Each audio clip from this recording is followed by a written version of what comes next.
Hello guys, welcome back to a new video. It's been a while since I haven't done a voiceover, but yeah, this actually me trying again because I tried earlier. No, I tried like last week right after making the Venom video. I tried to make this voiceover, but I did a few mistakes. Said some things wrong, so I thought I would just do it again, not too big of a deal, and make some things clearer. But yeah, the new update came, the anniversary update, which is really nice.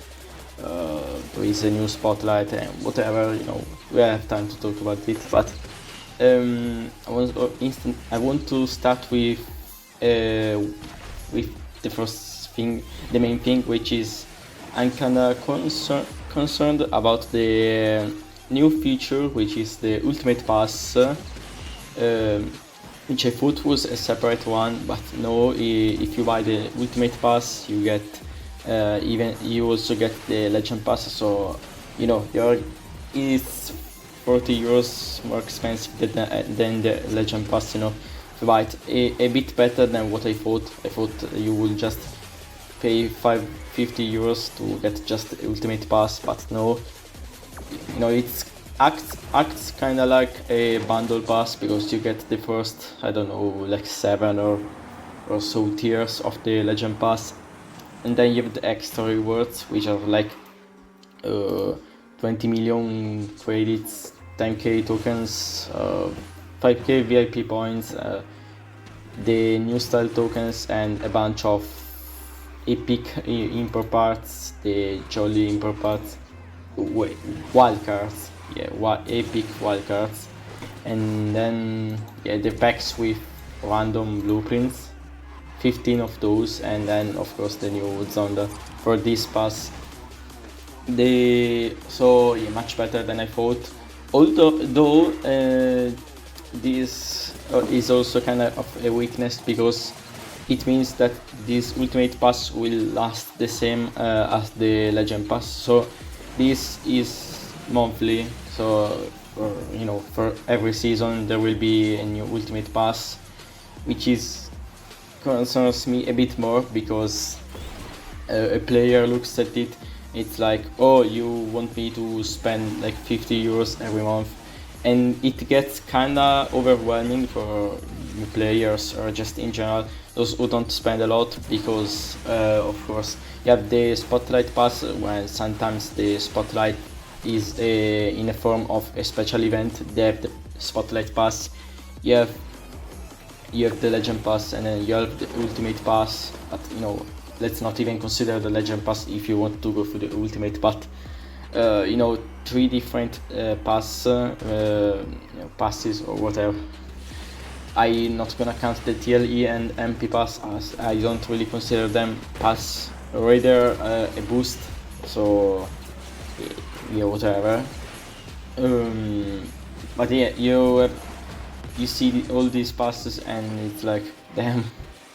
And also 50 euros a month for a player can be, you wouldn't really want to see in a game stuff like this, where you have to where the game is kind of like you have to spend 50 euros a month. For the whales, this is a good addition, because of course it's another pass item, and it has way more value than any 50 euros offer would ever have. I don't think there has been offers compared to the value of pass, like Legend Pass or so.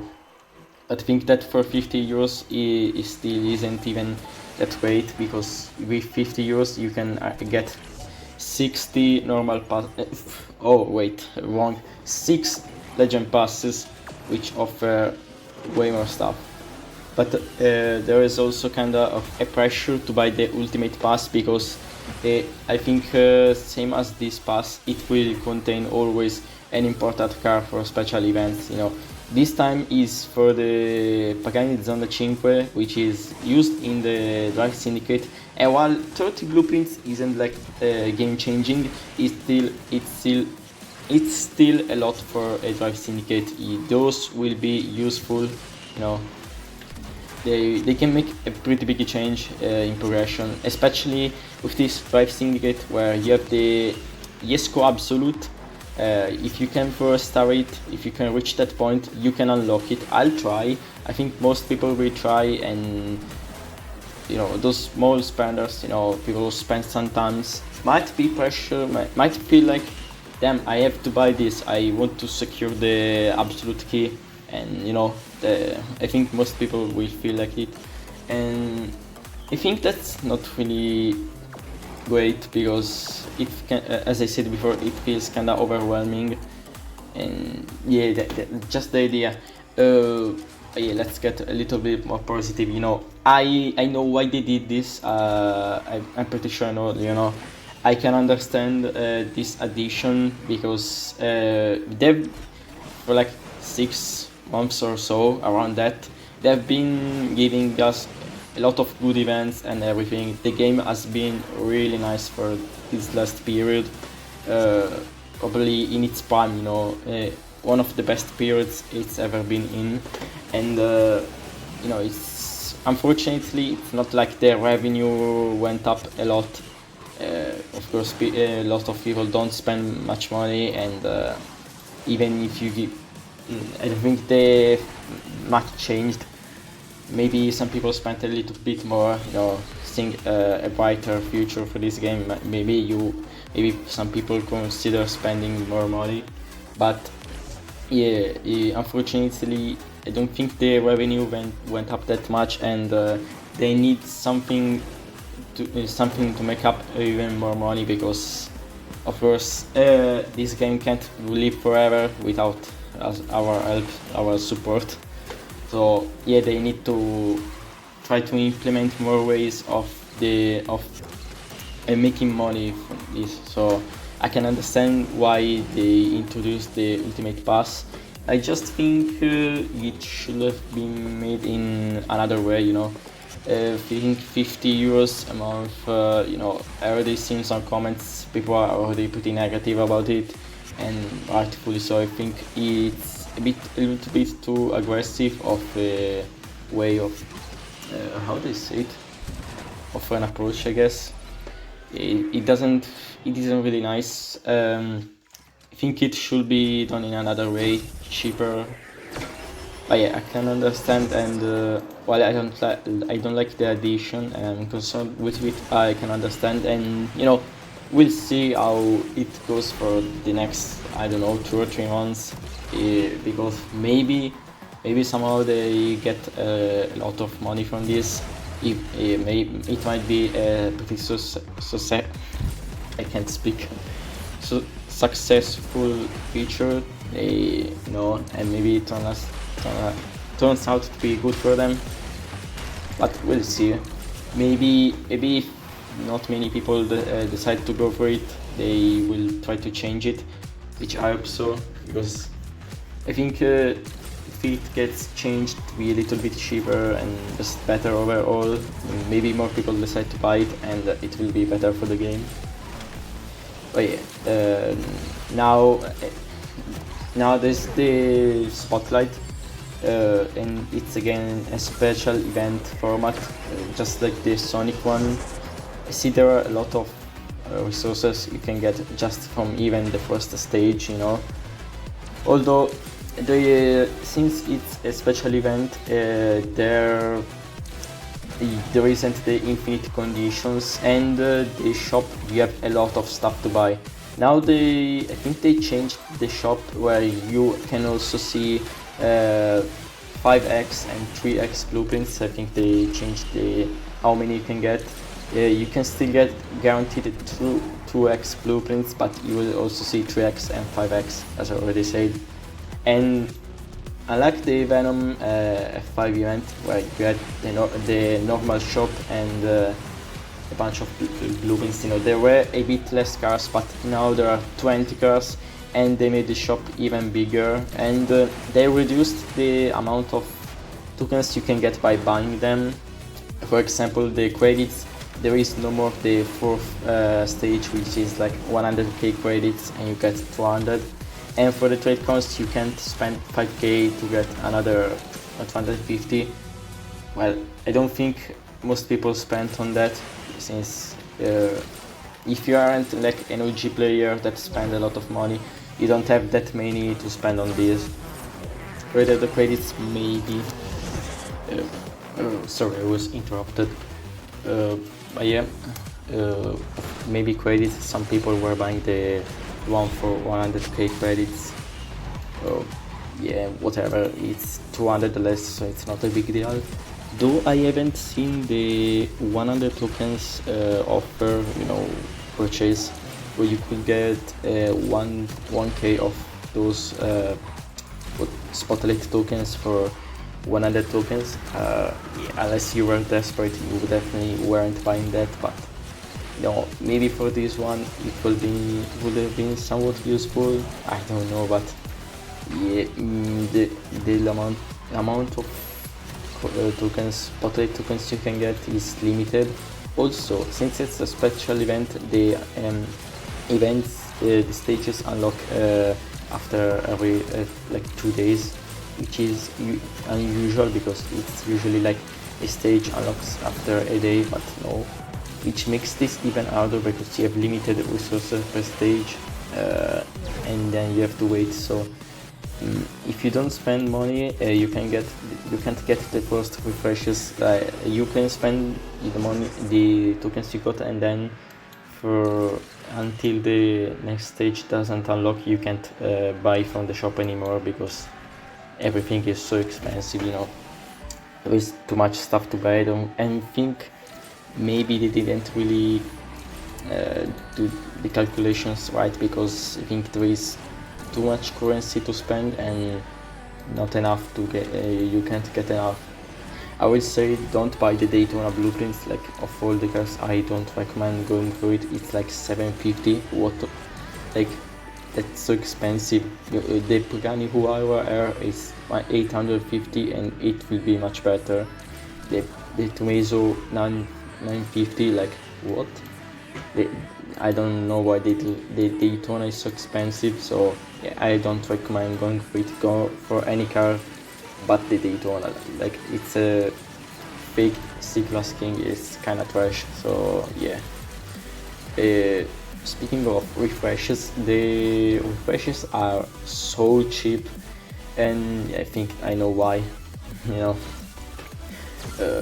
So 25 tokens for the first one, 50 for the second one, and then I don't know the other ones. But yeah, for the reasons I just mentioned, it's so cheap because, of course, like, if you don't spend, you aren't gonna be able to get more stuff. So they're not worried about you getting too much from the refreshes. And yeah, fair enough. I'd consider focusing on the XTR9, which I see right now on my screen. Like, I can buy 5 blueprints for it for 1.4k. 1.3. I'm not gonna say it, whatever. It's 25 off from 1.4k. So yeah, that's, I guess, pretty cheap of a blueprint per cost ratio, since it's a pretty good car. Though I will have to buy the pass if I want to get the key. I think the Spotlight pass this time is not bad. There is one decal, which is the Bugatti Sinto DC DS decal. I think it's the one from the Dare Syndicate. I don't suggest buying the APs. I don't even think there are. I mean, if there are still Asterion EAPs, maybe just for the meme, because those are super rare. If you are an old player, you know how rare it is to get those import parts. But yeah, I think they should have put some infinite conditions, at least for this one, because I think it's a really hard event. But Chiron, pretty good car. If you're a beginner, and you feel like spending some money on the game, you should definitely go for this Spotlight pass, because there is extra 9 key, and then at the end, if you can get every mission done, you can get the Bugatti Chiron 60 blueprints. Like that's kind of a lot of value for a beginner. It's basically a free starter S-Class car. Well, not a starter, but yeah, pretty strong S-Class car for a beginner. It will help you in Gauntlet and everything, you know. It's pretty nice to unlock that as a beginner, I'd say. And you know, of course, that will make it way faster to max. So there is currently Team Pursuit, where you can see how the Citroen performs the S2 Volt. So I think it performs kind of similar to how it was in Asphalt 8. I think it's pretty nice car for the performance, and of course, as I expected, perfect nitro boost, which is, yeah, it definitely needed that. Yeah, other than that, I don't really know. Oh, you know, I can say there is I don't know if everybody can see it, but there is Bayern event for. I have it at 2 stars, but I can see it, and you can get a lot of blueprints. It's kind of like the Mistral event from last season. I managed to get the Formula E car, the B-Class one, so that's pretty nice. I was kind of lucky. I was in tier 4 and landed position 3. Why did I say that? But yeah, I got lucky from the X10 packs. I got the key. There is like 12 days left for the Lotus. I will be able to get the key for the Sambo tier S from the Lotus event. And then, yeah, there is the test drive for the in MP2 for the new Legend Pass car, you know, and a few others. There is P1, whatever. S-Class, there is nothing. There is the Berlinette, which I think is like F12 TDF but floaty. It has less nitro, a bit less top speed. I don't know about the acceleration, but yeah, I think it's pretty nice car. Yeah, so what is pretty nice addition. Oh, I can see them gold stats. I think it will be pretty cool for the lower MP1 leagues, I guess. Also, for anybody wondering what they mean the devs for the MP1 season, where you won't have any filter, there is gonna be the next one. The next season is gonna be without any filter forecast. You will be able to use every car in your garage. I think it will be just Gold League equals B-Class cars, and so for every league you will have the class, just like old A9, but it's gonna be for only one season. So yeah, I think that's all. No, all I wanted to say, and yeah, I'll see you guys in the next video.